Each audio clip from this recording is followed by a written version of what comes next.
Hey, it is Good Friday, and I was thinking this morning about how amazing what Jesus did for us really is, and how our heart should be positioned toward gratitude, toward amazement and awe for what He's done.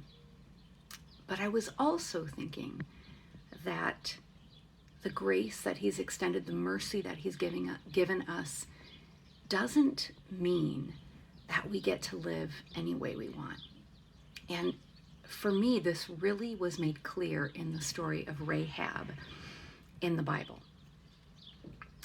We see that, Rahab she was a prostitute. She was not one of God's chosen people. Yet she behaved in a way that honored the men of God and rescued them. Okay. And so we see in that story where they tell her, if you hang this red cord out of your window, we will spare you. We will basically save you and your family. But in that same story, as God's people are getting ready to go in and take that city, they are told, consecrate yourselves.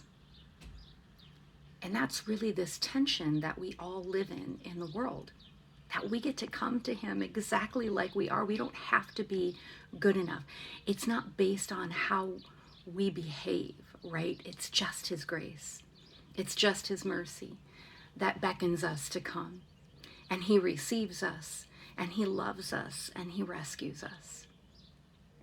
But then in that same story, at the same time, once we choose to follow, once we make that decision, I am now a Christ follower, I will choose you over and over again, Lord, then we have to consecrate ourselves. And that's a process. That's a lifelong process. And He helps us to do that as we go. But we have to live in this understanding that once we make that choice, we don't get to live just any way we want to. We choose to be more like Him every day, and He is holy. I hope you guys have a really amazing weekend.